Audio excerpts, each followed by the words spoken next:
Hi, everybody. Welcome to Action vs. Entertainment. Welcome to our flagship show, DanCast. And today is a special episode called Wednesday Wrap Up. And so, the idea of Wednesday Wrap Up is every Wednesday, I'm going to post a video talking about four titles that came out that week. And then I'm also going to focus and showcase maybe some new toys that came out and or some premium back issues. So, tonight, last Wednesday, I did the What is a Comic Book? So to kind of clarify some things, comic books typically release on Wednesdays. It's been that way for, oh gosh, 30 years. They used to be Thursdays, but then they changed it to Wednesdays. So Wednesday, that sucky day of the week, that middle of the week, work week, you're tired, you don't want to go to work anymore, you hate life, you hate everything. There's a glimmer of hope because you can go get new comic books. And so every week we get new comic books. And what's really, really crazy is, giving you a bit of an origin story here. We used to have to go pick our stuff up at UPS or wait for it to get delivered. And then we would have maybe UPS opens at 9 a.m. So I get my stuff, get back to the shop by about 9:30, 9:40. And this is when we opened at noon. We opened at 11. We opened at 11 for years now. Um, we'd have an hour and a half to get all the books unpacked, counted, sorted, pulled, merchandised, variants done, priced, and start on shipping. And that was an absolute nightmare. Absolute nightmare. And then they changed it where we could get stuff a little bit early, and that was a godsend. And now we get it delivered usually a few days before, so we have plenty of time to prep and get it done. And so primarily Tuesdays are like finishing up special orders, setting up the wall, and all that sort of thing. So when you come into our store, really any comic book store, they have a new book area. Some stores, it's not a huge focus. Some stores, it's a huge focus. With my store, Zone Comics and Toys, we have a huge new book wall. It's like in a big L shape. It starts from numbers to A and works its way down in alphabetical order. Some stores, for whatever reason, and I don't understand this, put everything by publisher. And to me, that's a bad idea. As a retailer, as somebody that thinks visually and used to do visual displays in department stores, one of the things, what's up, Cisco Beast? Um, One of the things I always thought was an issue when publishers or retailers do that is that you're really limiting. So, say you're like looking for a book, like say you're looking for a book in the M's and you don't know that Mask came out. Well, if you have Mask over here and this book over there, you're never going to see it unless you got an email or read on a list that was coming out. And so, like, imagine for normies that come in that aren't familiar with comic book stores and they see that and it's like, oh, yeah, I totally missed it. And then the store sells out and you don't get it. So, to me, you have everything in alphabetical order. That's the reason we created the alphabet and the alphabetical order system, because it's the easiest and most efficient way to do anything. Libraries, bookstores, you name it. And so, like, you look at that book in the M1 Monster Racing League, I think that's what it was called, the J. Lee book. And you look over and, oh, hey, there's Mask. I remember Mask. So now you made two sales instead of one. So, in my opinion, alphabetical order by title, you sell more. Now, in my store, we put new tags on all the new product. So, like, when new books come in, like G.I. Joe 25, a book we'll cover today, I have a whole row of GI Joe so that if you see GI Joe number 25, like, oh shoot, there's 23 and 24. I missed those. Let me grab those. Or there's a Ghost Rider one shot or a special. Let me grab that. Or a Epic Marvel Epic collection. So and those are Epic collections of those graphic novels we talked about last week. So we do everything in alphabetical order. It makes it easier for the customer. It makes it easy for the regulars, the normies, and for the staff. And if you're looking for a book, you just go, there it is right there. Boom in the G's. So my idea for Wednesday wrap up is to go over um, kind of a handful of books that come out each week. Sometimes I'll focus on some toys as well, and or I'll focus on some premium back issues. So this week I wanted to pick four books. So four key books that came out this week of August 19th, Wednesday, August 19th. First and foremost, in the Absolute universe, we have the very hot Absolute Green Arrow. Absolute Green Arrow is a 6 issue miniseries. It's part of the DC Absolute Universe, which is got the big book Absolute Batman, which came out the other week. Absolute Green Arrow is an excellent title. A lot of people really like this. There's mystery to it. It's almost kind of a scary horror book revolving around Green Arrow. So that's a pretty good title that came out. Now, another title that came out this week, one of my favorites, I think it's such a fun book, is Battle Beast. This is a spinoff from Invincible. For you out there that know about the Invincible animated series, that's based on a comic book, and Battle Beast was a character that made several appearances. And Battle Beast is this crazy, not crazy, he's this cat like creature that's a warrior, and he wants to die in combat really bad. And he's not getting his wish because he's so proficient in combat. And he's like, just some of the stuff in the book is pretty funny because of some of the people he's accidentally helped out. See, Gen X OG, hey yo, good evening, good evening to you, sir, you and Cisco Beast, and all those in the world of the chat. Um, Battle Beast is just a fun title, and one of the things I like about Skybound, the company that puts it out, they put all the different covers on the back of these books. So this is actually the B cover, and you see him fighting one of the I can never say it right. The begins with a V. It's the race from Invincible, the superpowered beings. This guy has shown up on the planet the Battle Beast is on, and the like little guy is like the king of the planet. Is like, oh, do you want an alliance with us? And this guy's like, that's not the way that works. When we show up, we already own you. So he and Battle Beast are fighting, and then I think they had last issue. I think they had to pause in their battle to take care of something together. But this is an absolutely fun, wonderful book. Um, like I said, it's a spinoff from Invincible. Invincible is such a great book, um, and really, really, really fun. So next is the new Daredevil series, written by Stephanie Phillips. This book is really, really good. I was not a fan of the previous Daredevil series. I thought the writing was a little bit lackluster. Um, but this book here is absolutely amazing. I've enjoyed it. It feels like an old school Daredevil book. Daredevil has had a historic run of writers and artists, most famously Frank Miller. Uh, wrote and drew Daredevil in a period of time that just was amazing. Created Elektra, Bullseye, so many stories and tropes that we're actually getting in like the Daredevil Netflix series and the new stuff that came on Disney Plus. But this is a fantastic book. We're almost sold out. So if you're wanting to get something, your hands on this book, get in the shop or call to get it. And then last but least on the 4 titles this week that I wanted to highlight, and this one I'm super, super stoked for. It's a gatefold cover for G.I. Joe number 25. G.I. Joe is part of the Energon universe.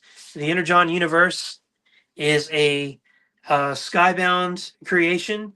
It's involving all the Hasbro properties. So far, we have a new book called Void Rivals that introduced the Transformers. And then we had Transformers. And Transformers introduced Duke, which introduced the Duke miniseries from G.I. Joe, and then a Cobra Commander miniseries. And then we had a Scarlet miniseries and a Destro miniseries, which led to G.I. Joe.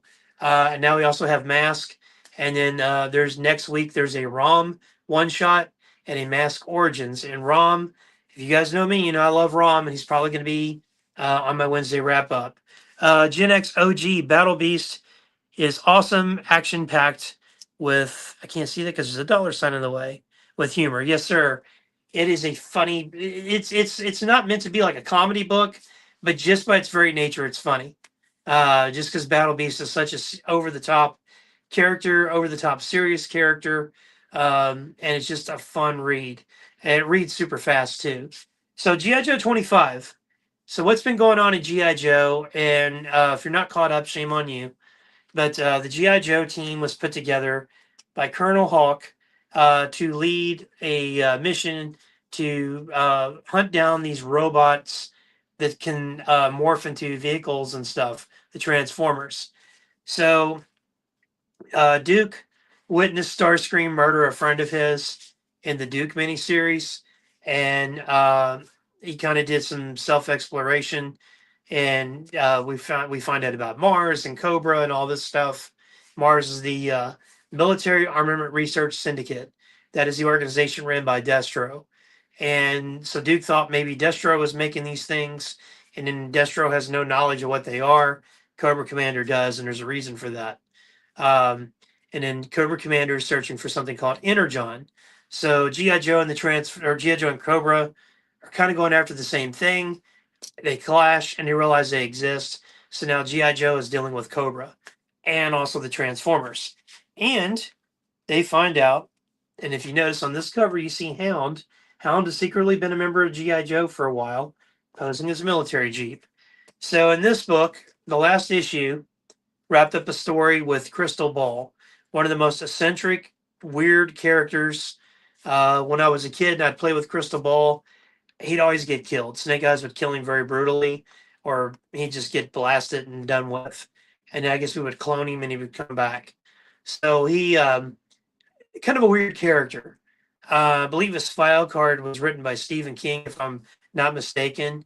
So those that don't know, on the back of GI Joes, they had a little dossier card called a file card that would give you the personality of the character, so you can incorporate that with your play. And that was always reinforced in the comics and in the cartoon. So when Skybound, now let me back up a little bit. And if I'm going too fast, raise your hand. So Skybound is the company owned by Robert Kirkman. It's a division of Image Comics. Skybound, vis-a-vis Robert Kirkman, created The Walking Dead, one of the best comic book series in recent years, and one of the top TV shows for the last 10 years. Now it's ended. That run kind of ended, but like for 10 years, The Walking Dead was like the number one TV show. Can't miss TV, must see TV, whatever the phrase is, on Sunday nights. And then Robert Kirkman also created Invincible. He's created other books too, but Walking Dead and Invincible are the two main ones. Leighton, 1234, you are correct. Welcome to the chat, sir. Um, so GI Joe, and we'll talk a little bit about this on Friday, because Friday I'm going to have a guest and we're going to talk about GI Joe, something I don't know a lot about apparently. But this is going to be a fun show, and I'm going to try to have some more folks on to talk about GI Joe. But anyway, GI Joe started as a comic book series with Marvel Comics as a comic. It was a toy, and it became a toy and a comic at the same time. GI Joe was with Marvel from 1982 to 1994, and then the book ended. Then it almost got picked up by a little small indie company called Bench Press Comics. That Larry Hama was going to write the book again, the original author of GI Joe. Then that didn't go through, and then a couple of years later, it got picked up by a guy named Josh Blaylock with Devil's Due Publishing. Now, Devil's Due was kind of like Skybound. It was like an arm of Image, not an official partner arm, but it was a studio that published all their work through Image. And GI Joe #1 with Devil's Due came out on September 12th, 2001. So the day before was the awful 9/11, and one of the darkest days in our country's history. And I was so freaking grateful that GI Joe, something so beautiful from our childhood in the 80s and 90s, came back and just allowed us to escape what was going on for at least 30 minutes. And I must have read that issue 1 multiple times. And we'll get into that with my guests on Friday. That is with Devil's Due Publishing for a number of years. The title had changed its name. They did a bunch of miniseries and stuff, and then they lost the license. And the license ended up going to a company called IDW, who had previously acquired the Transformers license. And IDW had a run of GI Joe, kind of what we call it the IDW universe.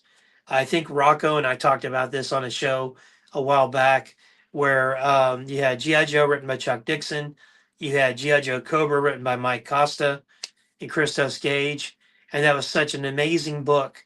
I had people that never read GI Joe but read the GI Joe Cobra book, and they were like, "This is up there with Brubaker's Winter Soldier," because it was all like spy, intrigue, mystery, all that stuff.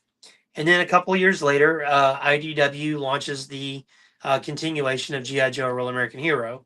They had discounted and ignored everything that came before with the Devil's Due Publishing. And Dark Horse had a brief stint with GI Joe. It was GI Joe Extreme, and they kind of continued right where Larry left off with GI Joe and at Marvel. Uh, let's see, Leighton 1234. How do you feel about Cobra Commander's uh, character in the Energon universe? I have to say that I absolutely love his character in this universe. It prompted me to, if you were to ask me who my favorite Cobra is, it's Cobra Commander hands down. And then next to that's probably Destro. And it prompted me to do a Cobra Commander voice, which I can't do on demand. I have to work it up. I have been doing like Christmas greetings and Halloween greetings and sending them to people, creating videos. If you go to my Instagram and on my Facebook page, there's some videos of my Cobra Commander voice, which my son sounds better. It says sounds better than the voice they do for the classified stuff. Um, which he and I have watched the GI Joe cartoon multiple times, and I'm happy to go off on a tangent about Cobra Commander Leighton 1234. Cobra Commander to me, um, he always felt like that crazy uncle in the cartoon.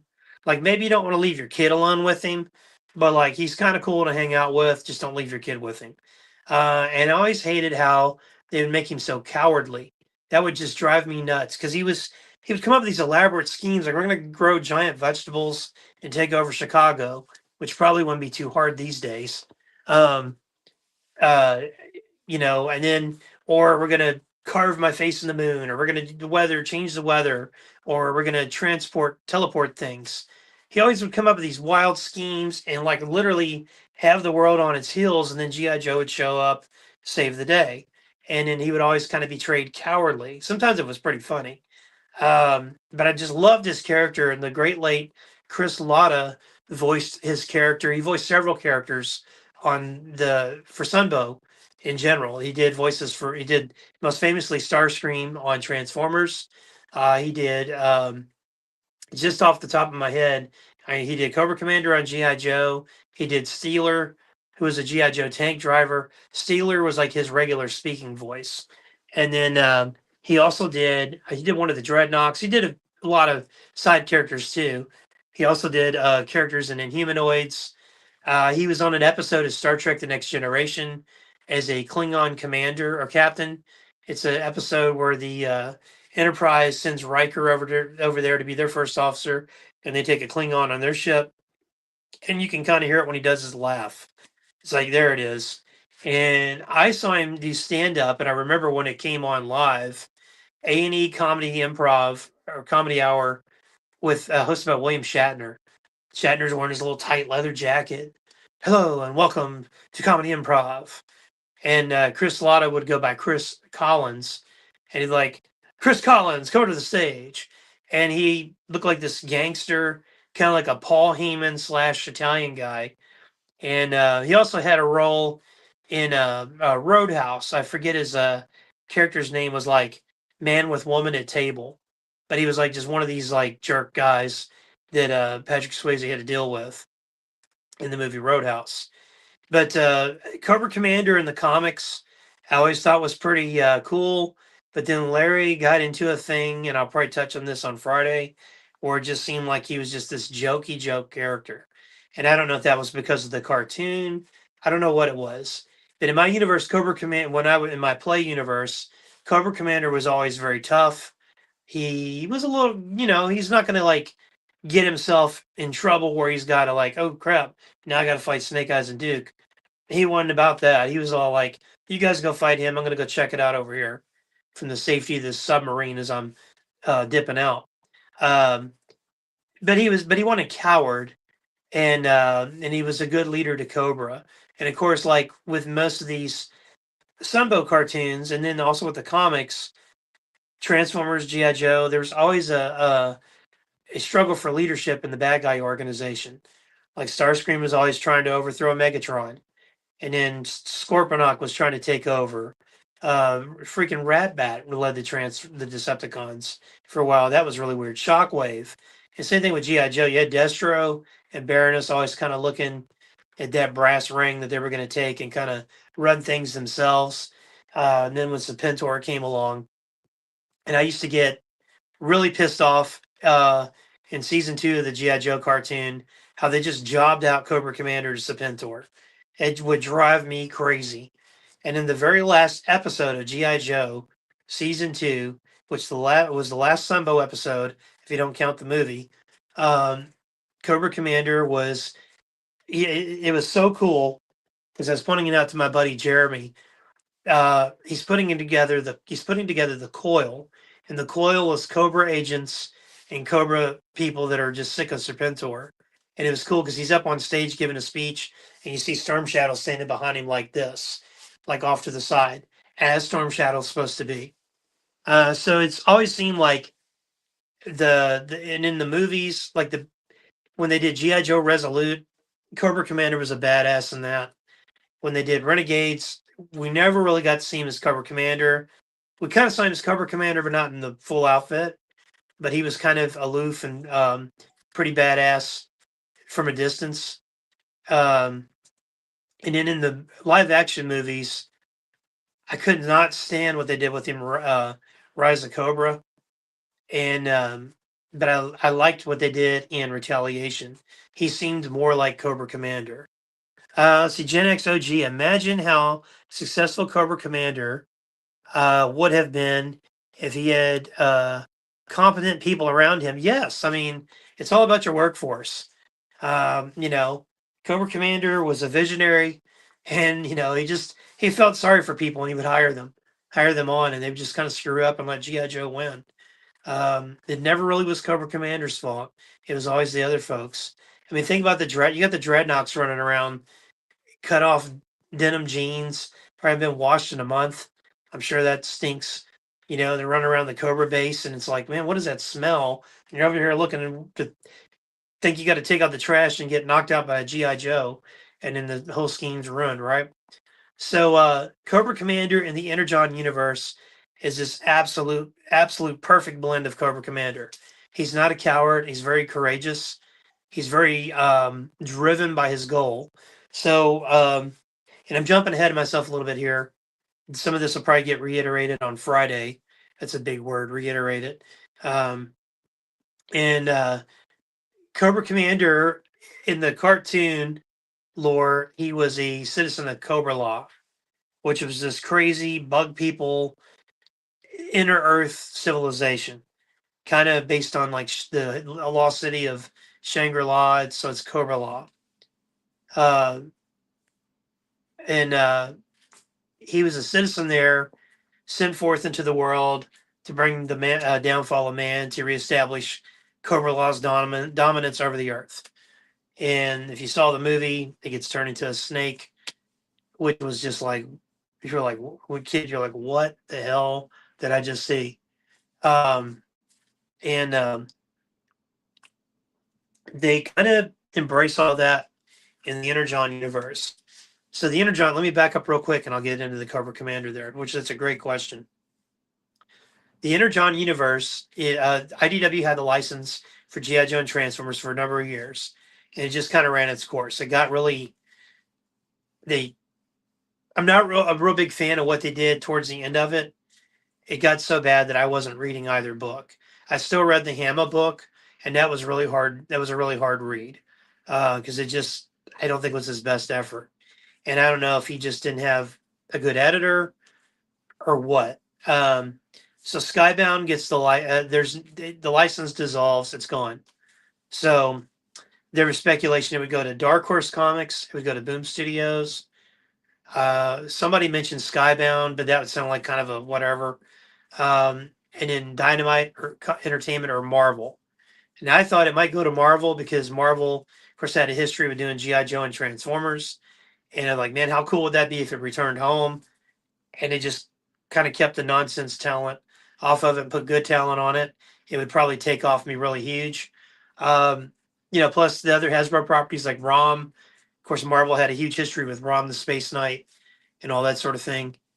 Kevin Robinson just got here. What's up, Kevin? No, we don't have Soundwave before you ask, because I know you're going to ask.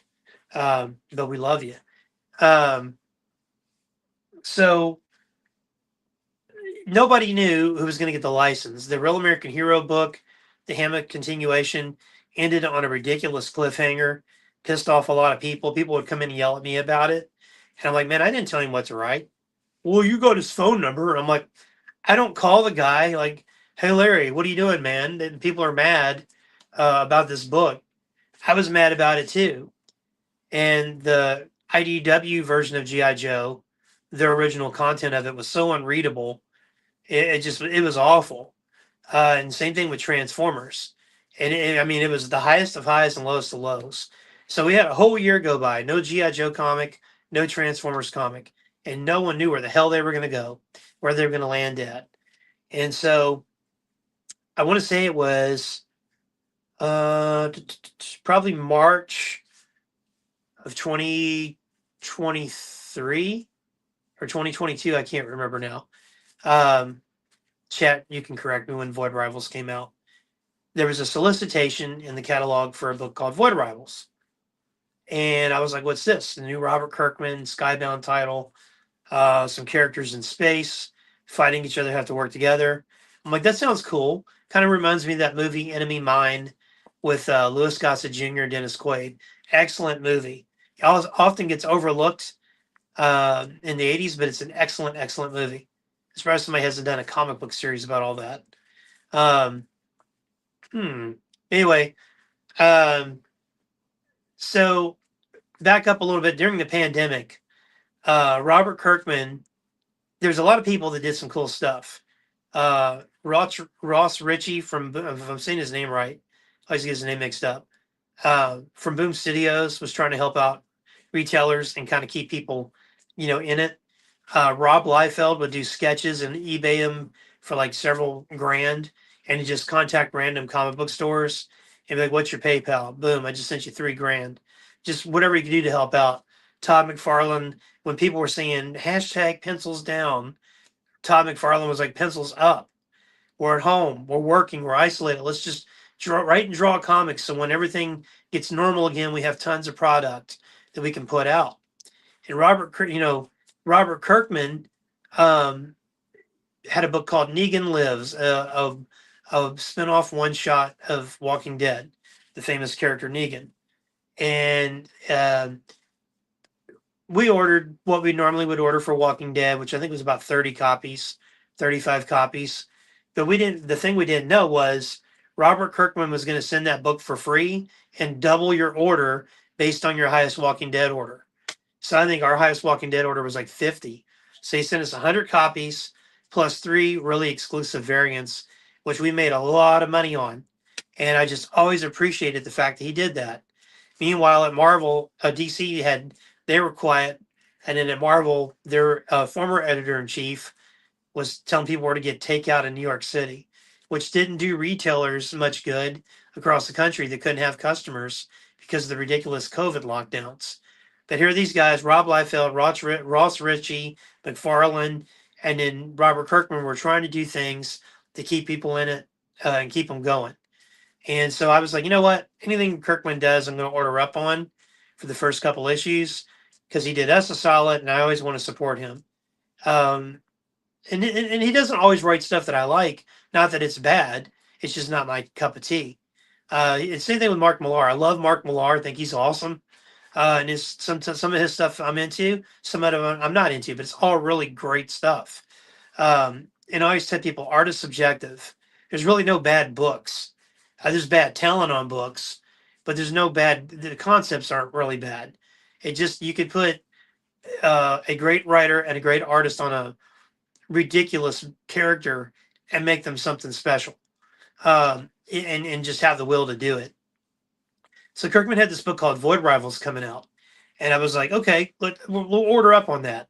You know what? I'm going to order, I don't know, 50 copies, and then like say 5 of the B cover. We'll get all the variant ratios. Yeah, we're pretty good on that. And then it leaks 2 weeks, or sorry, a week before the book comes out, because our phones started ringing off the hook. I'm getting text messages. I'm getting phone calls on my cell phone, on the store phone. I'm getting emails, Facebook, eBay, you name it. Oh, put me down for Void Rivals. Put me down for Void Rivals. And I'm like, what is it? I don't know. And I look it up. And come to find out, and I won't, we'll just say what happened. When you get into Void Rivals, the book starts, you got these two characters, male and a female fighting. They wear these helmets. They think they're very different from each other, and they're really not. It's just kind of like one side's over here and one side's over there. They're fighting, they crash on this planetoid. Sorry, I had to take a drink of my foo drink here. Um, they crash on this planet and they argue and fight. And they say, hey, look, we got to work together. So they're like trying to salvage their ships. They start looking around for, raw materials. And there's this white kind of ship laying there, like it's kind of half buried in the ground. And the guy's checking it out. He's like, hey, I think I can fix this. So they rig up all this stuff. And he's like, look, I'm going to juice this thing up with power. I can fly this. I'll fly you back to your people and I'll go back home. We'll call it a day. So they power the ship up. They're like, yes, we're going to get out of here. Ship starts shaking. It jumps up and transforms into jet fire. And he's standing there and they're like, what the? And he's like, where am I? I have to find Optimus Prime. And he transforms and flies off. So they're just kind of like, oh, okay, what do we do now? So that kicks off Void Rivals. So you had that cool surprise. And then in the letters page, which I always recommend people read the letters page in any comic, it's always fun, especially if you go back in the past and read them. And Robert Kirkman says, welcome to the Energon universe. Skybound, my company, now has the Hasbro license. So we're doing Transformers, G.I. Joe, and we have access to all the Hasbro properties. And we're like, what? And so Void Rivals kicks off the Transformers. Transformers number 2 kicks off a Duke miniseries, then a Cobra Commander miniseries, then a Scarlet and Destro series, miniseries, and then a G.I. Joe miniseries, or ongoing. And then we get a Mask series that we're 3 months into. And then, like I said, next week is a ROM one shot coming out. The ROM one shot was one of the blind bag books. And I talked about it a few weeks back, maybe about a month ago when I was doing my, maybe longer than that. How long have I been doing this? I don't even know. Not tonight, but in total. There was I think it was one of my He-Man episodes. I talked about ROM because we had the blind bags and stuff for mask number 1. And I was one of the people that got one. It took me 15 blind bags to get it, but I got it. So back to Cobra Commander. So the way they portray Cobra Commander in the Energon universe is he's pretty tough. He's calculated. He's ruthless. He can be honorable. He's not a coward. And what's neat when you see the miniseries open up, there's somebody dressed like one of his versions, and he's going retreat, retreat, and he gets shot in the head and killed, and he's shot in the head and killed by the commander. And so we find out the Cobra Commander is a human that somehow ended up in Cobra Law, and they tolerated him, and he was like a scientist.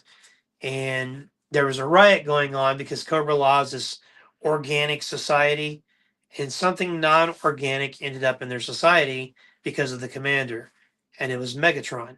Megatron's body was inside of Cobra Law, and Cobra Commander was extracting information from him, very painfully, we might add. And Megatron didn't have any arms because there's a storyline in the Transformers book where Optimus Prime ends up with Megatron's arm and his gun. So he transforms, and you have the one smokestack, and then the Megatron cannon is the other. So Cobra Law is ruled by Globulus. Globulus is about done with the commander. He got injured and scarred up. His face got really deformed, and so he gets his Cobra Commander suit, or he gets this outfit. Kind of looks like Old Snake from Transformers season 3 that had Cobra Commander's Old Snake, and they had the old Synthoid technology, which we'll get into all that on Friday. Friday's going to be a good episode, folks. Definitely want to tune in on Friday. If you thought Transformers and Turtles was fun, G.I. Joe's going to be awesome. Because that might be like one of my favorite things. I always joke with my son Wyatt. I'm like, Phil Daddy's heart, what does it say? And he's like, G.I. Joe, G.I. Joe. And then what does it say? It says Wyatt, Wyatt. I'm like, there you go. You're right. Obviously, it says Wyatt first. So anyway, it's like our little inside joke. So Cobra Commander goes out to find this stuff called Energon. He's telling Lord Globulus, like, look, man, I can get this stuff and you can rule the earth. And, Cobra Commander's got some ideas about that. And so there's this mysterious character that goes with the commander. And Cobra Commander encounters the Dreadnoks. And it's just like almost like the hills have eyes meet White Lightning, the Burt Reynolds movie, or Gator. And it's just wild. And there's one shot where he's got his faceplate on, and they're cutting him up and doing whatever they can to torture him, and he won't break. And I think it's the Ripper paints a smiley face, kind of like the comedian's button in The Watchmen, on Cobra Commander's mask. And then the commander ends up getting loose, and that mysterious character shows up, and Buzzer goes at him with a chainsaw, and the mysterious character's like enough, and he rips his skin off, and it's Nemesis Enforcer, and he just destroys. There's like a Dreadnought army, and by the time he's done with them, there's only like the Dreadnoughts you know and love. And you hear all these, like when I was talking about comic book panels, the way it was laid out, you just see like Dreadnought's faces freaking out, and then like you just see Cobra Commander standing there with this smiley face and blood on his face, and you hear the screams, and it just focuses on his face. And that was a great series. So I love the way they do Cobra Commander. Sorry for that huge roundabout answer, but I love the way they do Cobra Commander. He's tough. He's calculating. He's a warrior. He does have a little bit of honor, and he just looks freaking cool. So G.I. Joe 25 kicks off a storyline where G.I. Joe fights against its counterpart, Night Force. Now, those that have been reading it, Colonel Hawk is putting together G.I. Joe led by Duke. And then we find out he has a second team led by Flint called Night Force. I believe it's Flint, Lady J, Roadblock, Beachhead, and I think there's somebody else I'm missing. That's his secondary team.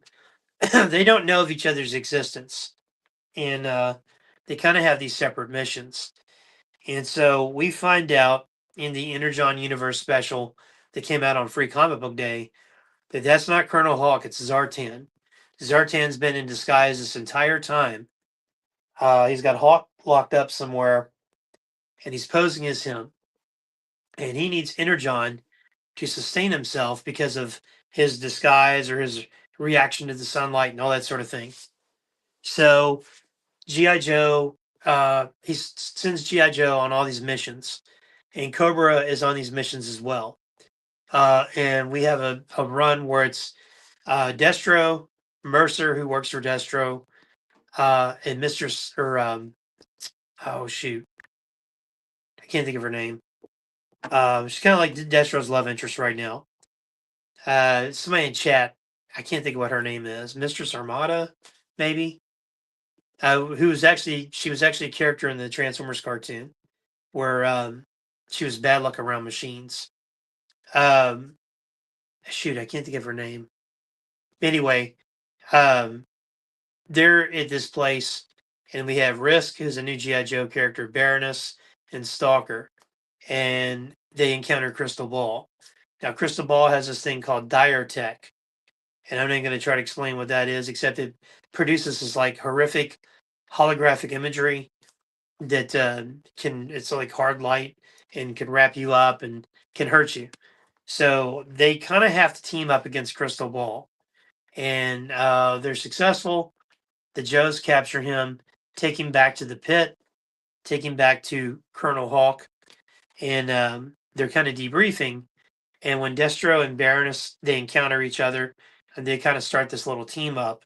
It's interesting because we all know where this is probably going to lead, because he's starting to get the eye for her, and she's maybe getting the eye for him. And he's like, "Be cautious, Baroness, of this Colonel Hawk. He there's more to him than you realize." And Destro doesn't know who he is. He just knows that Hawk met with him. They got in a gun battle. Hawk barely got out of there. But that's before we knew it was Zartan. So they go back to the pit, she's kind of like, you know what do we know about Colonel Hawk? Oh, he's a top level soldier, blah blah blah. So they're having that discussion. Meanwhile, Colonel Hawk is interrogating Crystal Ball. It's kind of unusual for him to do that. And so they're talking, and he's like, "So what how much energon do you have?" He goes, "Well, I had some guy try to steal my energon a while back, talking about Zartan. He didn't realize he was talking to Zartan. So then Zartan or Colonel Hawk gets in some pain, and he kind of doubles over and he lifts up, and part of his face is drooping because his disguise is wearing off. And Crystal Ball's freaking out, like, what the hell? And he's like, I guess Zartan gets what he needs from him, and then slits his throat and kills him. And as he does that, he looks up, and Baroness is in the doorway, and she's like, Hawk, what have you done? So that kicks off issue 25. And so it creates a storyline where I'm not going to spoil the book, but Night Force is called in to deal with G.I. Joe, and they clash. And we get introduced to a new character at the very end of the book, which is kind of cool. A character, a Valkyrie character, who we saw in issue 21, who's been kind of with the Cobra Commander for a few issues now. She kind of becomes a made character. And then you have this conflict within the Joes, almost like a G.I. Joe Civil War. And the Valkyrie character, she was, those that know, she was the 1 in 100 variant. It was I forget who did the art. It might have been John Boy Myers, but it was a foil cover, and it looked badass. It looked badass. And so I have a theory about her, and I've talked about this in the shop. And people think I might be onto something here. I don't have any evidence. I don't know anything. This is all just my theory. But when I was on a call with Skybound for issue 21, talking about their silent issue, because every issue 21's got to be a silent issue, because in the original Marvel run, it was a silent issue. And it introduced Storm Shadow and kind of the idea of the Arashikage clan and a lot of cool stuff. It's a great comic, historic comic. So they said, no, Snake Eyes isn't in this.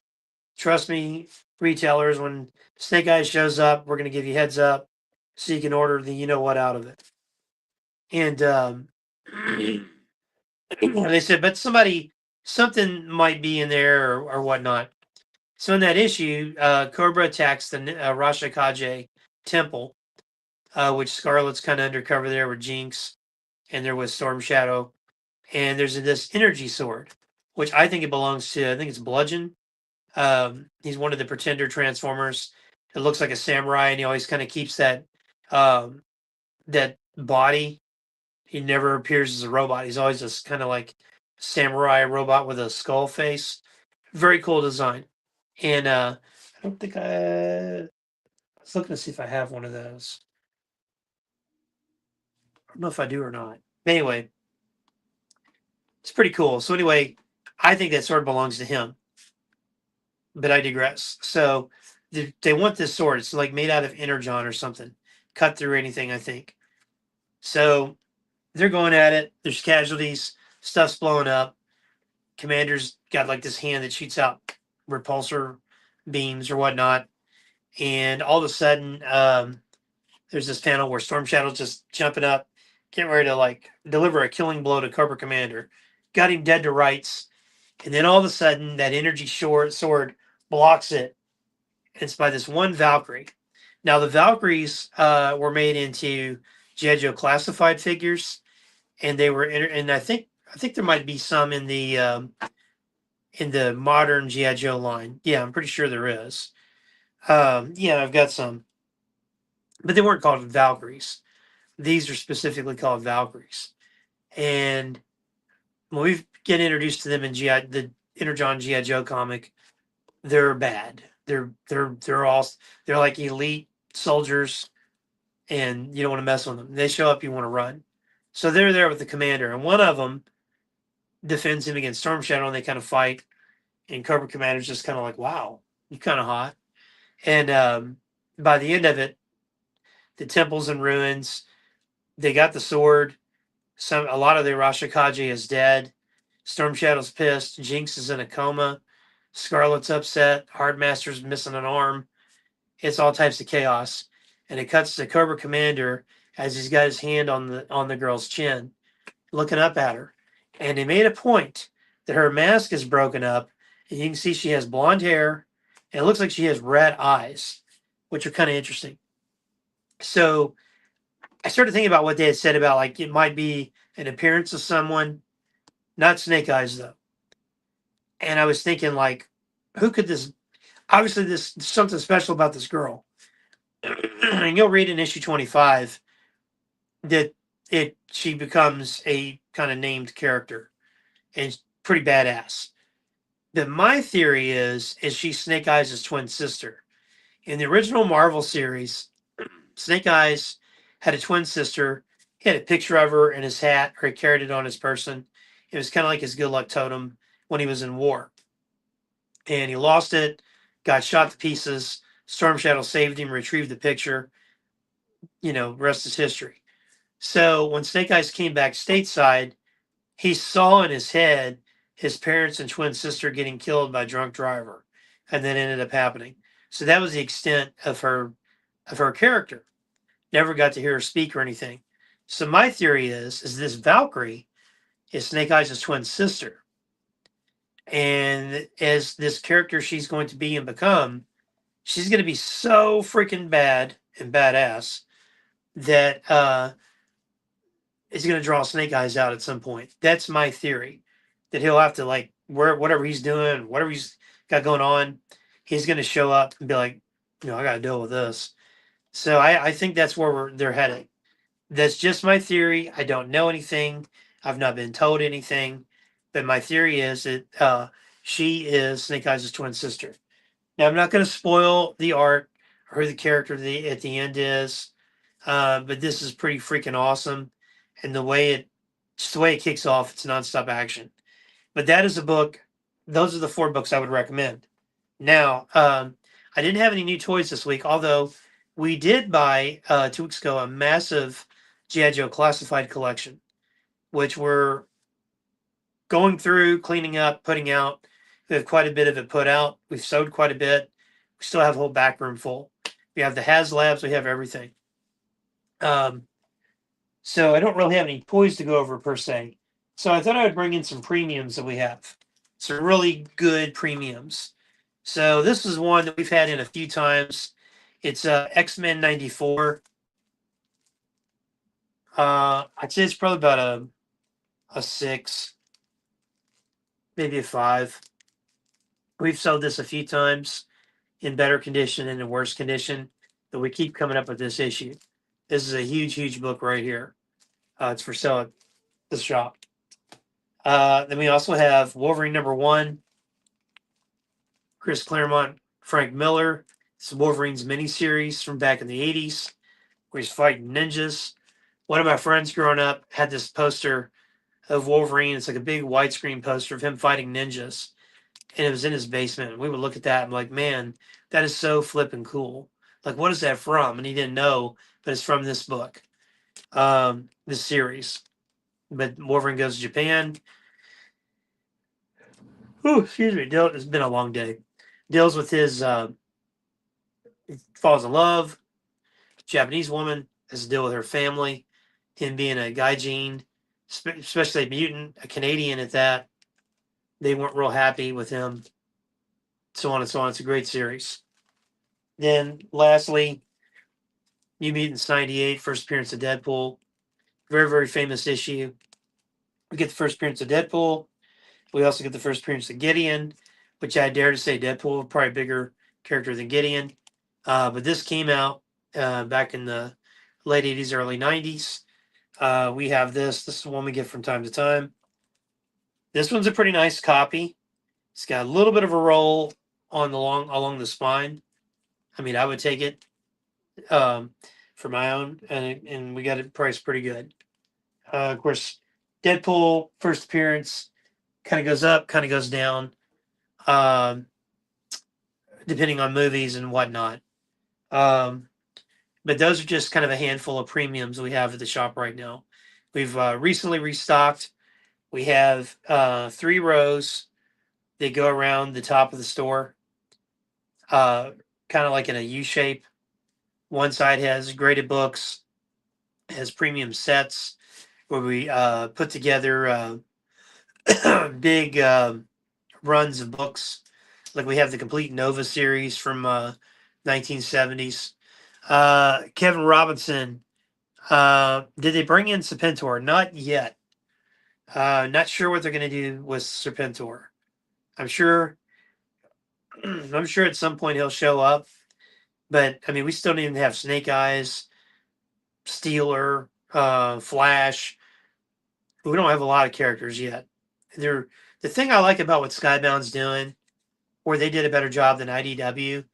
IDW did a really great job on G.I. Joe and Transformers for a number of years, and then they just kind of dropped the ball. And it seemed like they dropped the ball right around when they tried to do this combined universe of all the Hasbro stuff. So you had a ROM book come out, which I was super happy about. Wasn't happy I had to fight for 13 weeks in a row to try to get a Mint 1 in 100 variant that we had ordered because we ordered over 100 copies. And they kept sending me a damaged book over and over and over and over and over. And let's see, what's the name of that Lewis Gossett movie? Enemy Mine. It's a really classic movie. Lewis Gossett Jr. and Dennis Quaid. Came out, I want to say, 84 or 85. I just remember watching it on VHS with my parents when you could go rent movies and do things as a family and not be on your phone all the time. Shoot, what was I saying? Kevin, you threw me off, daggone it. Wade Carter up in the house. Enemy Mine was my dad's favorite movie. Oh, it's awesome, man. I love hearing stuff like that. We all have really great memories with a mom or a dad, or both. And when it comes to like movies and toys and stuff like that. And no, I'm talking about the G.I. Joe you bought. Well, I didn't buy a Lewis Gossett Jr. G.I. Joe, if that's what you're asking. I mean, I wouldn't mind having one, like an officer and gentleman character of his. Um, if you're wondering why I'm kind of like leaning forward, today I did something different. I actually wore both contacts for the first time in a long while. So I can actually kind of like legally see. But when I'm reading, it's kind of hard with the contacts. Because imagine if you're like looking through the Hubble telescope, but in both eyes and trying to read like a book. That's me. People ask me, why are you wearing why do you wear the glasses? Well, these are sunglasses. These are not reading glasses. But I'm a mutant and I shoot out optic blasts that I can't control. So my ruby quartz glasses protect the public from me blasting them with it. Oh no, that's sorry. That's the X-Men. That's Cyclops. These are my Tony Stark glasses, and I just think they're kind of cool. So I wear them. Why not? The G.I. Joe items I bought in was a huge G.I. Joe classified collection. So all the G.I. Joe classified figures, exclusives, HasLabs. HasLabs are the crowdfunders that Hasbro does. Kind of makes you wonder why a $1 billion company has to do crowdfunding, but it is what it is. But I've got a whole back room. Anybody wants to come help clean off figures and sort them, feel free to come over at the shop and you can help us out because it is a lot of stuff. And we got some of it done last week, and we've sold quite a bit, or sold quite a bit too. Actually, we sold a small amount, but almost have made the money back that we spent on it, which is just crazy. What was I talking? Oh yeah, so when we're talking about movies and stuff with families, one of my favorite uh, movie moments is I saw Star Trek 3: Search for Spock with my dad, and my mom and dad were separated at the time, and man, that was just a cool father son moment. Kevin, I'm talking about Joe collection. If you guys spent, oh okay, I got the box, but we're still trying to find Serpentor in his chariot. So theoretically, yes, he's somewhere in the back room. He might need to be cleaned off. Um, so you're welcome to help sort. Wear some gloves because we found some stuff in the boxes that is not too great. We'll just say. We'll just say. I feel like I want to do a Trump impersonation with that. Found some stuff, not so great. Not so great. Don't like it.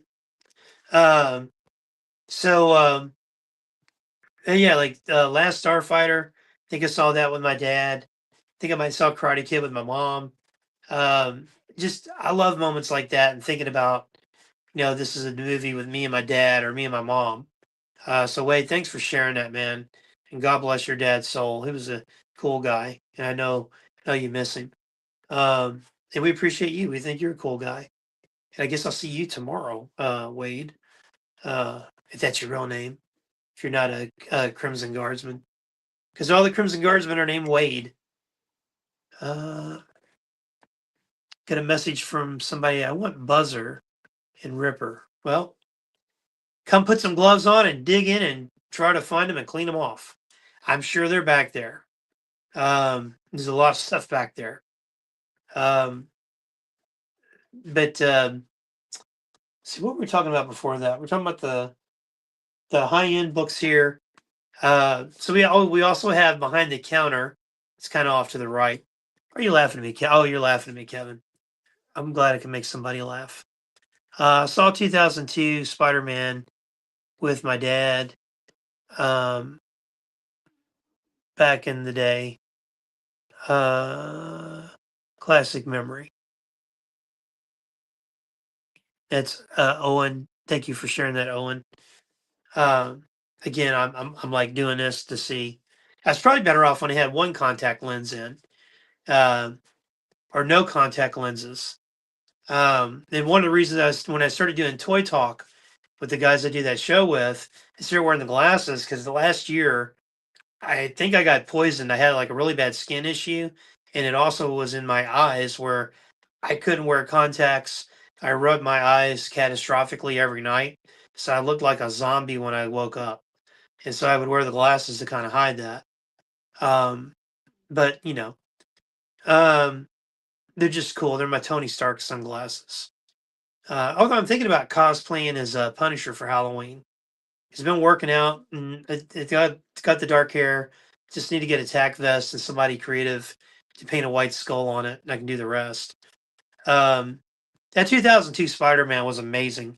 I remember when that came out, and that just was like a game changer for this stuff. And then X-Men, because you had X-Men come out in 2000, and it was good, but Spider-Man in 2002 was great, and then X2 was just great. X3 not so much, but X2 very much so. What was the line? I think it was in that one where Xavier's like, I feel bad for anybody to try to come in this house and do us harm or come here and do harm. Um, but those man, those are bring back memories. What a good run we had there. Sadly, we had 9/11, but at least we had some good movies to kind of distract us from all the world events. You had Lord of the Rings. The first Lord of the Rings comes out 2002. You got Attack of the Clones. You got Spider Man. You've got freaking um was it 2002 Attack of the Clones? Yeah, 2002 because 3 years. Every 3 years there was a Star Wars movie. Had Attack of the Clones. You had the Two Towers from Lord of the Rings come out. 2000, and then I think you had a Bond movie somewhere in there. Then you had 2003, if I can speak. I believe it was X2, or maybe that was 2000. Good Lord, I got to go back. It's been a long day. Anyway, um, Kevin's probably still laughing at me. Um, you had like the third Lord of the Rings movie. That was a good run. That was a good run there. X2 is 2003. Thanks, Owen. I know I could count on you. You're not laughing at me like some people on here. Um, and go back to 2000, go back to 99. You had The Matrix. You had Episode One, which I liked. Uh, you also had, I believe it was the Thomas Crown Affair with Pierce Brosnan and Rene Russo came out that year, or that might have been 2000. or his Bond movie was 2000. Maybe it was 99. His Bonds were coming out every 2 years. Um, yeah, Gladiator come out. It was just such a good run of movies right there. It seemed like kind of the mid to late 90s until 99. It was kind of like there's a few things, but they kind of slowed up. And then, then we finally started to get some good movies again. Um, but yeah, that's movie memories are a lot of fun, at least for me. I remember, and in TV shows too. I remember my dad and I used to watch Star Trek, and my mom too would watch the Star Trek reruns on Sunday mornings. I think they were like before church or after church, or if we didn't go to church, she'd go get donuts, and we're eating donuts, watching Kirk and Spock and Doctor McCoy save the universe yet again. And then my dad and I used to watch Rockford Files together, which I love that show. And I'm so happy that David Boreanaz, the dreamy David Boreanaz, I might add, of Angel, Bones, and SEAL Team fame, is going to play Jim Rockford in the new Rockford Files. I don't know if you guys knew that or not. And I am super stoked. It's going to be one of those mid-season replacements. And Gigi Gardner, James Gardner's daughter, is all on board with David Boreanaz. She's giving him some advice. He's wearing like the same cologne that James Gardner wore on the show. Uh, just a lot of like little nods to it, and he's just approaching it in a very, very good way. But I'm super stoked for that. Um, I would love to be able to. I don't know. My dad lives in Florida, so maybe we could be on the phone and like watch Rockford Files at the same time. Kind of make it full circle. Um, what are some of your else TV shows that you have good memories of like that? I remember Get Smart used to come on really late, and he used to always get kind of like worked up because it was like, oh man, it's like almost bedtime. The day's over when Get Smart's on at night. Kevin Robinson, yep, before church. Man, there wasn't anything better than like eating donuts and watching Star Trek before you had to go to church. Um, or if you skipped it, doing that. I guess like if you skip church, it's okay if you're eating donuts and watching Star Trek, though. I'm not going to go on the record for like the Catholic Church or anything with that, or any Christian church or whatever. But that would be like, hey, Father, sorry we missed mass. We're eating donuts watching Star Trek. Like, all's forgiven. Um, Full House and Sabrina the Teenage Witch were what we watched. Those were cool shows. Didn't they do a new version of Full House where they're adults called like Fuller House or something? Lasted like a season or two. Was that like a Netflix show or was that like on network TV? Or did I dream that? I seem to remember something about that.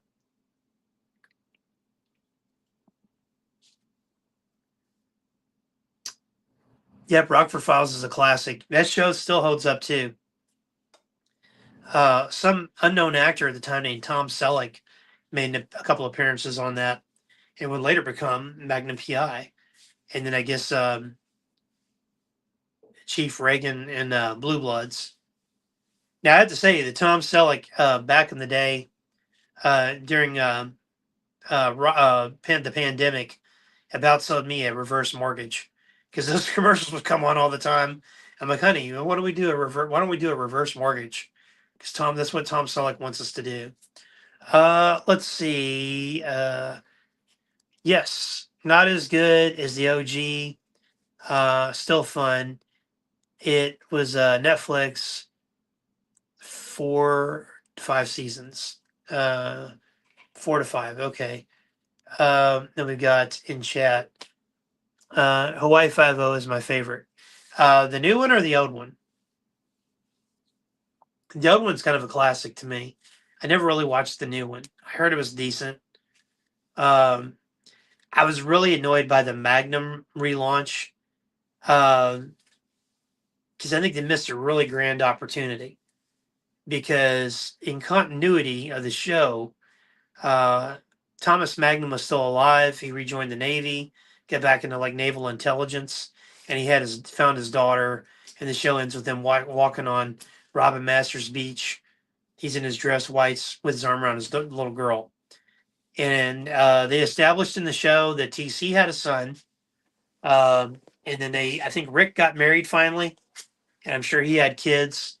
And who knows, maybe Agatha and Higgins hooked up. So let's see. Leighton 1, 2, 3, 4. MASH and Knight Rider. I think it says MASH. Knight Rider was awesome. So I was doing a writing gig. I'm involved in this toy line called Templars. I wrote the comic book part, and I wrote the script that I worked on by listening to the Knight Rider theme, the extended Knight Rider theme, over and over and over. It's like music will really kind of get you going with that. Let's see. Owen says Airwolf still my favorite '80s shows or series. Yeah, '80. Look up when you get off this. We get done with this. Kevin, OG version, yes sir. Book 'em, Dano. So you need to come in the shop and say that just real loud, like "Book 'em, Dano," and be like, people are like, "What? Who's yelling?" Um, look up Factory Entertainment. They had a presentation at San Diego Comic Con that was mind blowing. They have a 3 3/4 scale 4-inch line of figures for Miami Vice. They had Crockett and Tubbs. They had Magnum from Magnum PI. They had the Bionic Man and Bionic Woman. And they also had Dominic Santini and Stringfellow Hawk from Airwolf, along with an Airwolf helicopter. And I was just like, oh. They also had Battlestar Galactica figures, a Viper, Cylon Raider that you could put figures in. They were all 4-inch scale. I think you can order those now. The ships aren't out yet. Then they also had the Star Trek original television series Bridge. And this thing, like, I'm a Star Trek fan. I'm not a Trekkie. Like, I don't speak Klingon or Ferengi or whatever. I like Star Trek. I like the original movies and Next Gen. The rest of it, that's fine. Not my thing. But this Bridge play set, it lights up. The view screen has 30 minutes of footage. They didn't show any figures. They just showed the bridge. But I'm thinking like Cobra Commander is sitting in that chair, captain's chair. Got Snake Eyes at the helm. We'll have Quick Kick be Mr. Sulu. Maybe Stalker, or we'll put Dial Tone on communications. Um, this thing looked, I mean, it lights up, it makes sounds, it's got all the sounds. It has the turbo lift that makes it look like it's moving. And you can take sections of the ship apart because they explained when they were filming the show, depending on what camera angle they were going to use, they would take one of the walls out, set up the camera so we're hitting this side, put that back to hit this side. You can do all of that. And I was just like, I don't know how much that costs, but the Airwolf, the BSG figures, all those 4-inch figures, and the Star Trek Bridge. I was like telling my wife that we might skip a year of school for Wyatt. We might just like homeschooling, save that tuition so we can take care of this stuff. So what stuff would that be? Like, I don't worry about it. It'll all be tax deductible. Let's see. Owen says, "Oh, I'm very aware. Definitely considering the figures. If the price is right, I'll get the helicopter." Man, it is so freaking tempting, man. I definitely got to get Crockett and Tubbs. I definitely got to get Magnum. I'll probably get the Bionic couple. And I want some of the original BSG figures. Man, they look cool. I don't think I could do the Raider and the Viper because I think they're going to be about 200 a piece. So I imagine Airwolf's got to be like $200-300. That bridge play set, I have no idea how much that would be, but damn, the thing is cool. Like, if you've not seen it, look it up. I think Pixel Dan on his channel, when he does the San Diego walk around or walkthroughs, he does one with Factory Entertainment, and the guy breaks down that bridge, shows you everything it does. And I was just like, I think I watched that segment like 5 times, and like, man, I'm gonna have to figure something out. Factory is also doing replica helmet. Oh yeah, they're doing the helmets, doing replica helmets and stuff. That would be kind of wild to have one of those. Were they doing the Cylon helmet? Because I'd like to have that thing on a shelf with the eye going back and forth. by your command. Because that's kind of what I say to my wife when like she tells me to take out the trash. To take out the by your command. Um, that was such a cool show. I was explaining it to my son, and I was kind of explaining like the old one and the new one mixed together. Um, how many of you guys were fans of the Battlestar Galactica remake from like what was it, 2004, 2005, maybe 2003? I remember when I watched it, I thought it was okay, and then when the series started, I think I jumped in about midway through the first season, and I freaking fell in love with it. Up until when they revealed who the other hidden Cylons were, it made no sense to me. I dropped out and then got back in the last season and thought the ending was kind of, we'll just say, unique in a good way, where it could happen all over again. Apparently, what did you guys feel? How did you guys feel about it? And there's somebody working on a new one, and I don't know if it's a whole new take on it or a continuation. Um, oh, and I've seen a lot. I've seen a bit of it, not all of it. I enjoyed what I saw, but I need to go back and rewatch. Yeah, it's neat because in the new series, there's 13 colonies. It's kind of like the old one. They look and act like us. They wear suits. They wear dresses. It's not too futuristic looking as far as like the outfits. I can't remember if they have cars or not, or something similar to cars. Um, we had been at war with the Cylons.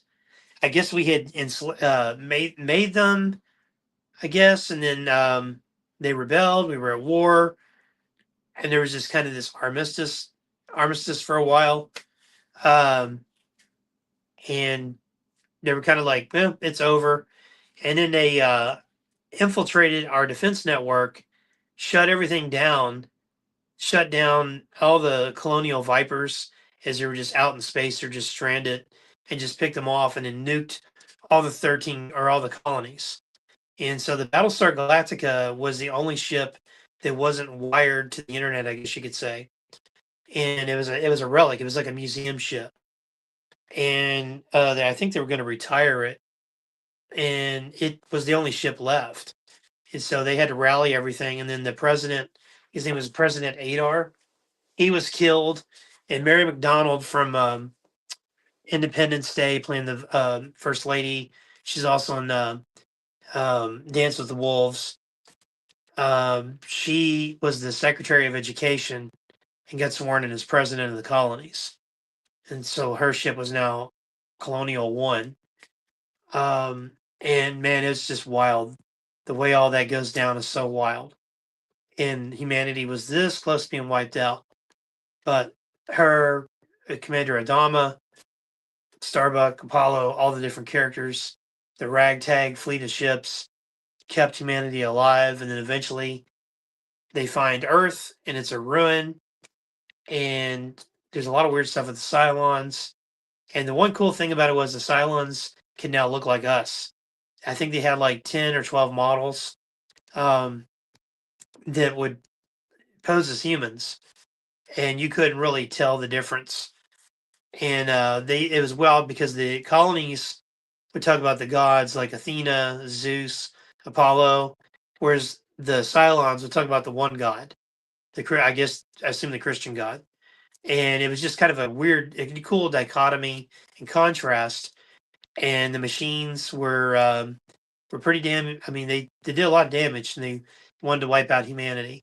And then some of the Cylons would team up with them, and they end up going to a planet that they end up being our ancestors, and it becomes Earth in present day.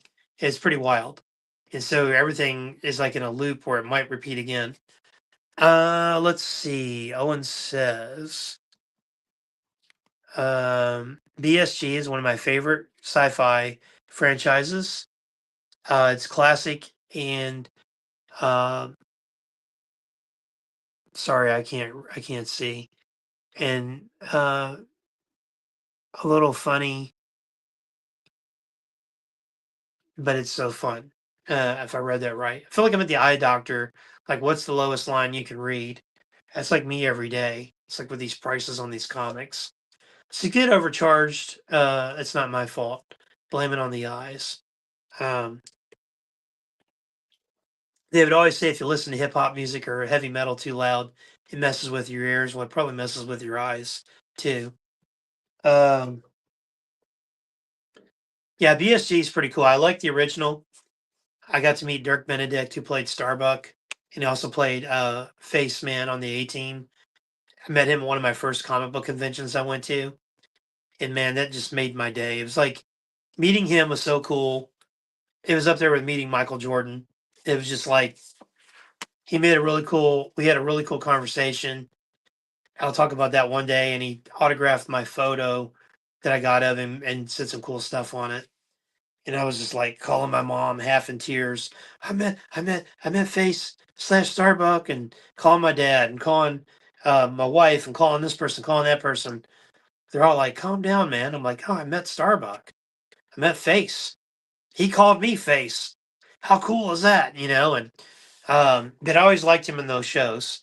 Um, the difference in the characters on the old show and the new show. I loved Richard Hatch as Apollo. I love Dirk Benedict as Starbuck. Lauren Green as Commander Adama. I can't think of the actor's name. Played Colonel Ty or Boomer. I love them too. I thought the new show was interesting because you had Edward James Olmos was Adama, and he was awesome. I did not like their choice of Starbuck, and I did like Lee Adama, Apollo. Kevin Robinson, they dropped the ball on the V series. I thought the reboot with Morris Chestnut was a great show. Yeah, man, it the original V. I remember when that came out. I think we talked about it on Movies 1983 because we kind of counted that as a movie because it was like a big miniseries movie on NBC, and it was like really serious. It was almost like one of those disaster movies to make you have night terrors when you're a little kid. And those two original V movies for miniseries were really really good. I used to watch the regular show.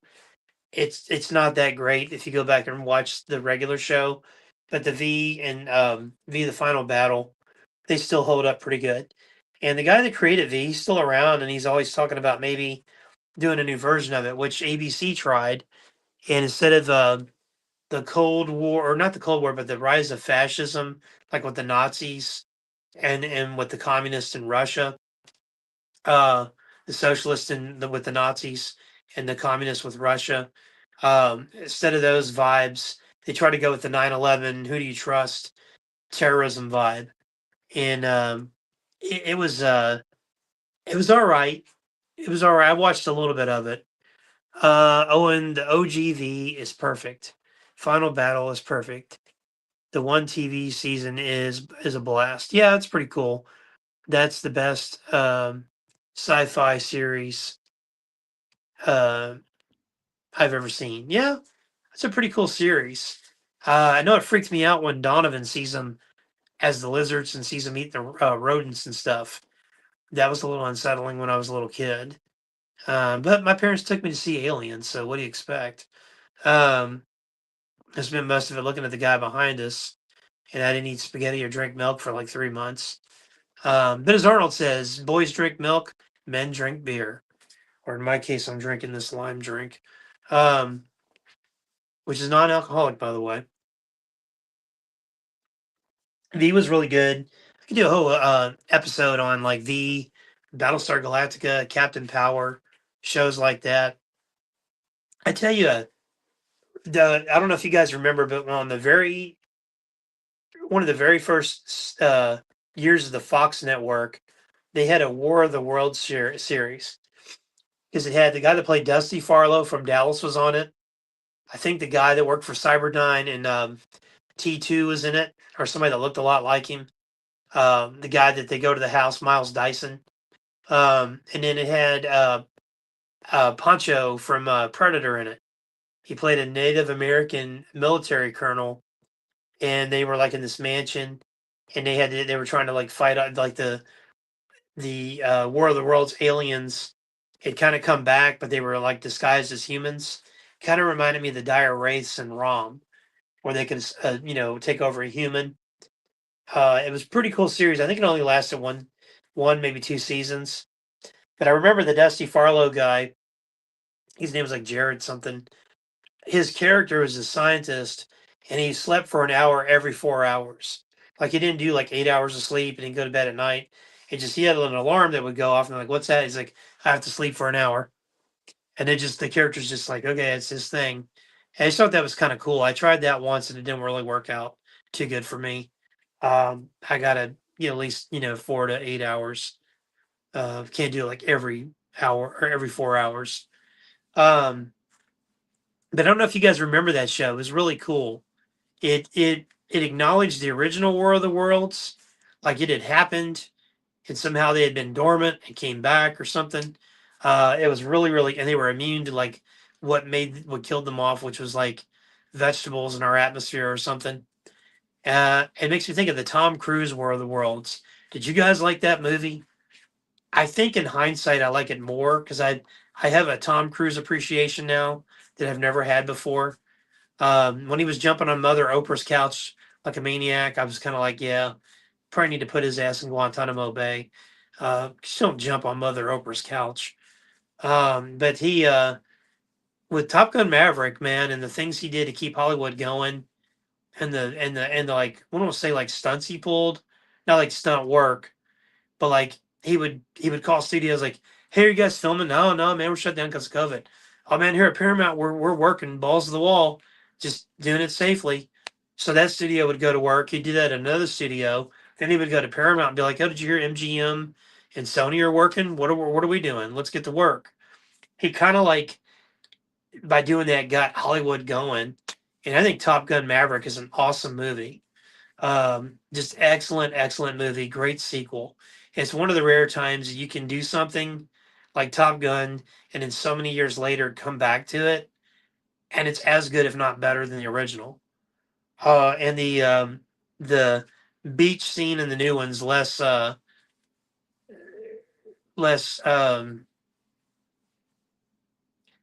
to use a polite word here, not as erotic for same species. We'll just say as the volleyball scene is in the first movie. That part I don't think it ages well. But that was a really good movie. His War of the Worlds movie, he did a lot of running. He does a lot of running in all his movies. I couldn't stand the kids carrying on in the movie. And then like poor Tom Cruise deals with this crappy kids. People are turning into dust left and right. Spanish from Dodgeball was in it. I think he got evaporated. They survive all this stuff, plane crashes, hiding in somebody's basement, all that stuff. He gets them to his wife, and I guess her new husband, and her parents. He just drops them off. They're like, "All right, thanks, Tom. See ya." And he's just like, "Are you gonna let me in?" Like, I just thought that ending was kind of weird, if I remember correctly. I got really pissed watching that. I was like, "Really? Tom Cruise? Like, he kind of like kept the kids alive." Did his thing, man, survived, dealt with crazy Tim Robbins in a basement. That guy was losing his mind. I think it might have been this character from Shawshank Redemption. He dug his way all the way to some basement and popped up, and the World of Worlds was going on. Um, but what do you guys think about? Do you guys remember that World of Worlds television show? And what do you think of the World of Worlds movie? Of course, we weren't alive when Orson Welles did that famous broadcast, and people literally thought we were being invaded by aliens. Kind of makes you wonder what was going on in the 50s. Because, you started getting this Roswell and all this other stuff happening. And, like, was that a little bit more prevalent than we know? Of course, it's the height of, the Cold War is going on. Yeah, UFOs, all this crazy stuff. That's a whole episode we could do. I should do a conspiracy episode. Gosh, it'd be like like part 1 of 10 because there's so much stuff. Antarctica would be like a month's worth of material in and of itself. Look up some stuff on Antarctica. It'll kind of like freak you out a little bit. But yeah, let me know in the chat what you guys think and comment on Facebook. Just to let you guys know, I cannot see the comments on Facebook. I can only see the comments on YouTube. We're trying to figure out a workaround on that where we can see all of them, and then also get on Instagram and Twitter as well. Um, yeah, I'm trying to think of any other good like old sci-fi movies or shows. Captain Power, I think, was kind of like a sci-fi show. The finale it was the season finale, ended up being the series finale. Like a couple of the main characters got killed, and I think their base got destroyed or something. Like that was like, oh man, this is like getting real. This is cool. Um, Another fun movie, one of my favorites. They Live with Roddy Piper, and Keith David. It's a John Carpenter movie. It's kind of a sci-fi movie, suspense movie. Makes me feel like we're kind of living in that today, maybe. Um, did you watch Thunderbirds? Uh, and that's from Owen and the British Puppet series from the 60s. No, I'm familiar with it, but I have to admit, miniature people, clowns, and puppets like that kind of freak me out a little bit. If you ever talk to Scott Pettit, um, you'll have to ask him about mine and my family's experience with clowns. Or next time you're in the store, Owen, I'll tell you. It's a very traumatic experience. Don't like to talk about it a lot, but I'll talk to you about it. Not a big fan of clowns. Now, I do like Homie the Clown. I do like Krusty the Clown. I do like Bozo the Clown and Cookie. They're cool. I got a clown Smurf. He's cool. Other than that, the rest of them can go away. But the Thunderbirds, I don't know, it kind of freaked me out a little bit. I tried watching it one time, and I just couldn't do it. It's almost like going into a house and there's all those like little pale faced baby dolls everywhere, and you just after a while you feel like they're all looking at you. And it's like, yeah, we need to go. Let's get out of here. Um, let's see. Colonel Rich Poor, but how do you pronounce she? So we just told this story today. How do you pronounce Shiar? Famously, there was a big group of us at a comic book convention up in Chicago. And Colonel Rich Poor, saluting you, Colonel Poor. He uh, he and a fellow convention goer got into a disagreement about how the Shiar is pronounced. I think the other guy kept calling it Shier, like she air or something. It's supposed to be Shiar. And Colonel Rich Poor says Shiar, and he goes, no, I think it's Shier. And it got on the colonel's nerve so much he said, I think it's pronounced, or no, I'm sorry, somebody mispronounced it. And another guy said, no, it's pronounced this. And Colonel Richport says, no, I believe it's pronounced shut the up. And we all lost it. It was so funny. I should tell convention stories one night. I'll do that because I got some funny stories about a prank we pulled with Daniel Logan, Lorenzo Lamas and his big hands getting cookies and kind of becoming my impromptu best friend that weekend. Um, Me being starstruck over Michael Bean forgetting my name. Um, what's some of the other ones? Julie Newmar and her long legs in the office chair that a guy named Justin was sitting in. Random office chair sitting in the bar, and this guy Justin's sitting in it, and this guy leans over and is like, I'm afraid we're going to be needing Miss Newmar's chair back. And we're like, man, get out of the chair. She's like old and, probably didn't want to be in a wheelchair. So they're wheeling her around in an office chair. And she's got her legs up, long legs. She's like, wee, there's my children. She was so drunk. Of course, Adam West was there, so who knows what happened. But anyway, Kevin Robinson, yep, They Live is wild. Man, that's me and you, Kevin. I think that's me and you. We should reenact that movie tomorrow. I'm going to put on the damn sunglasses, and you'll see that Soundwave hasn't shown up yet. And you'll be like, man, I'm not putting on these damn sunglasses. And we'll have an epic fight scene, and then we'll just go fight some bad guys together. How about that? We'll do that. If I see you tomorrow, I'm going to be like, just put on the damn sunglasses, will ya? Try to do my best Rowdy Piper, God rest his soul. So speaking of Piper, I don't know if you guys remember, and I was talking about this earlier today. My helper Mitch brought in a DVD set XFW. It was a wrestling league that um, Jimmy Hart and the blonde nasty boy created with some rich donor that was an answer to WCW going out of business or being consumed by WWF at the time. So it had Jerry Lawler was the commentator with Tony Schiavone because WWF had fired his wife, the cat, one of his wife at the time, I should say, and he quit over it. So it was Tony Schiavone, Jerry Lawler, Dave Penzer was doing the ring announcing. He did the ring announcing for WCW. They had Buff Bagwell, Vampiro, the Road Warriors, the Nasty Boys, Hulk Hogan, Kurt Hennig, Mr. Perfect. I mean, they had a whole slew of stars. AJ Styles, Christopher Daniels, Conan. I mean, it had everybody. And man, I was like, they couldn't get a TV deal because no network wanted to go compete against WWF. And man, that sucked because I'm sitting there watching these and I'm like, man, the matches are cool. I can see like where the storylines could go. The Roddy, whew, they made Sable was like the GM of the company, and Piper was like the general, or he was the no, I'm sorry, Sable was the CEO of the company, Rena Mero, and then Roddy Piper was the GM. And the main event of the first show was Vampiro against Mr. Perfect, and Piper interfered, so Vampiro got the win. And you never found out why, because we only watched the first episode. But at XFW, so I'm like gonna like look it up because it just looked cool. The production quality was nice. It wasn't overproduced like WWF or WWE is. It was still kind of grainy at times. It kind of had a feel of like WCW and ECW. It was except without all the gore. And then, but like the intro stuff kind of reminded me of like ECW.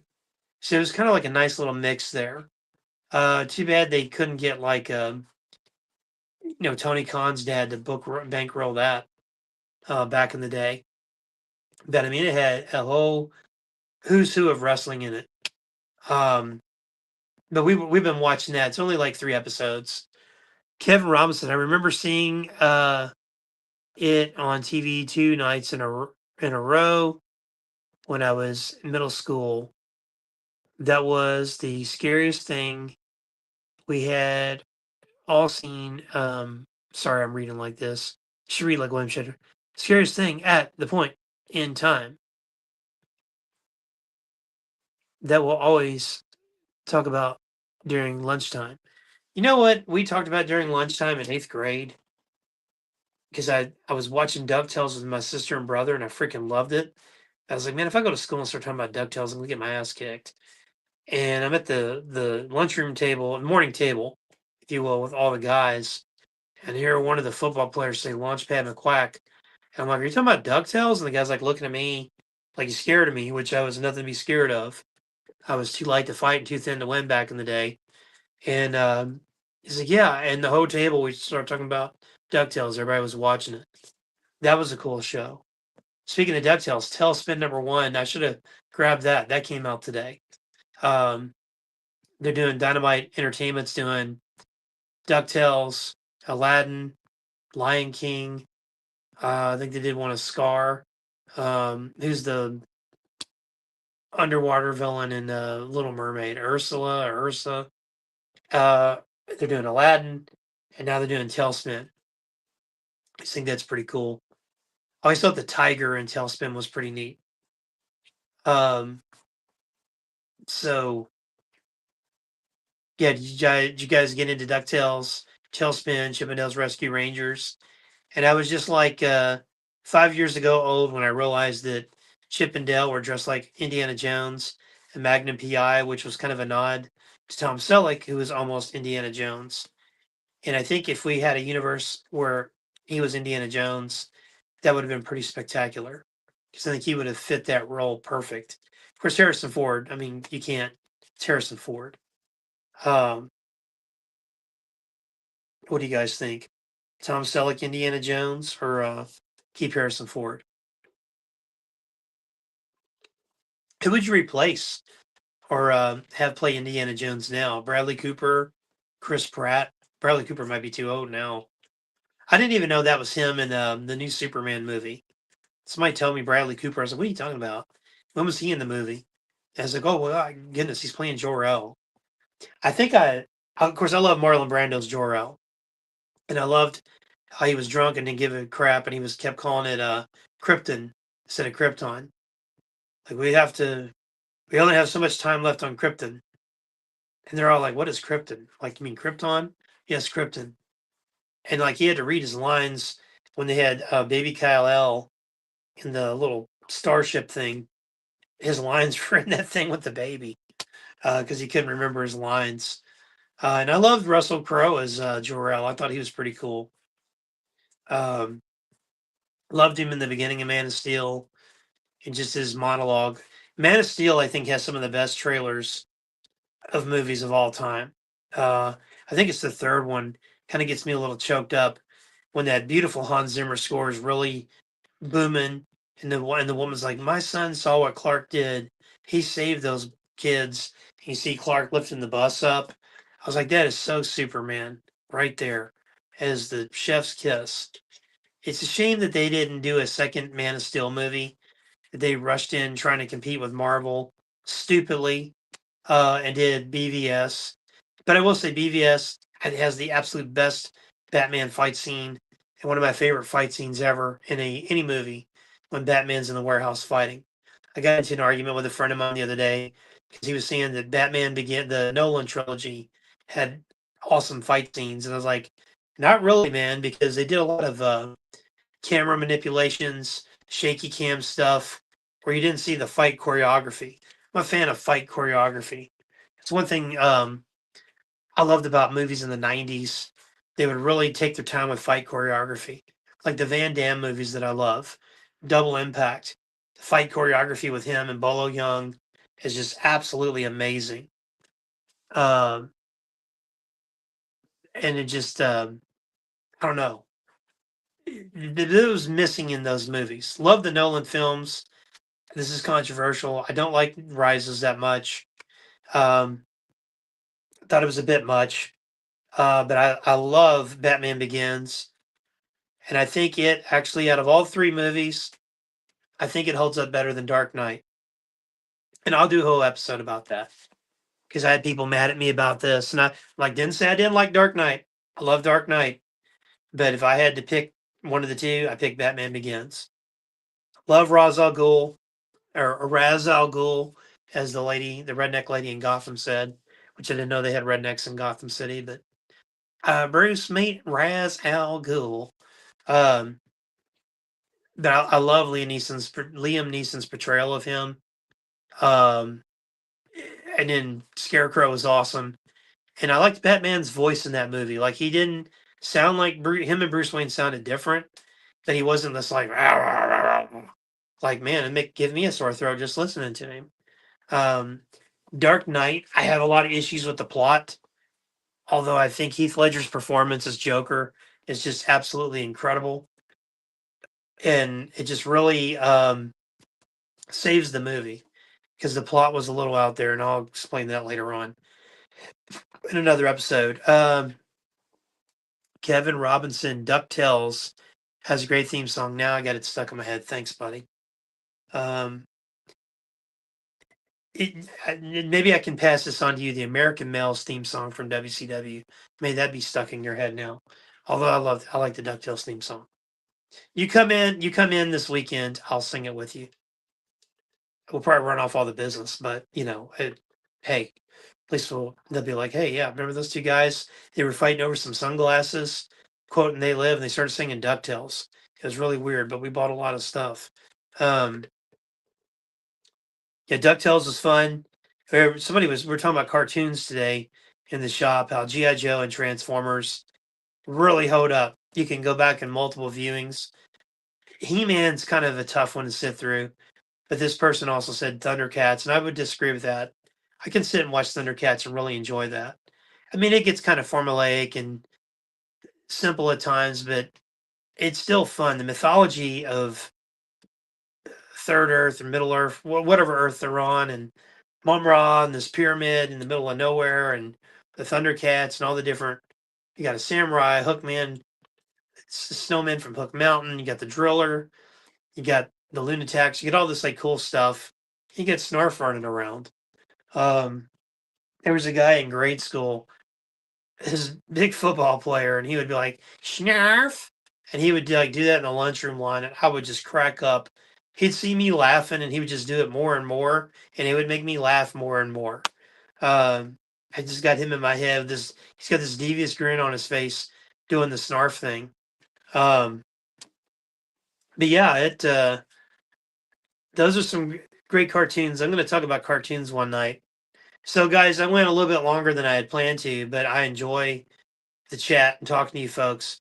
Thanks everybody for tuning in tonight. Friday night, we're going to have a great show. It's going to be about G.I. Joe, something I might know a little bit about. Um, that one will probably run long. We're going to start at about, I think, 8 o'clock or 9 o'clock. I'll send out a message, an email about it. It'll be posted up on our socials. If Friday night's going to be GI Joe, I may have some other guests on. We're still working that out. But I've got a cool guy coming on that you'll learn about him when he comes on. Maybe a couple cool people. You just don't ever know. But I've enjoyed chatting with you guys tonight, talking about it. Wednesday wrap up is going to be a feature I start doing every Wednesday, unless I'm just dog tired, which I am tonight. But I still did it anyway. I love you guys that much to do it. So if you get a chance, come by Zone Comics and Toys, pick up some of these great books, take a look at some of these back issues. Friday we have is back issue Friday, where we have our bins are on sale, our premiums are on sale.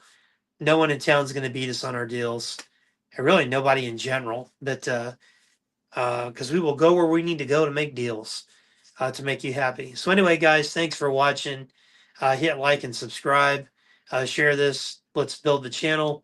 We're still building it. Still trying to get everything down pat. Eventually, we're gonna have a theme songs. We're gonna have all this cool stuff. Maybe even cheerleaders. I don't know. But so thanks everybody for watching. Be good to each other. Love each other. Because at the end of the day, we're all we got. I'm working on my kind of goodbye phrase too. Appreciate you guys, and I'll see you on Friday.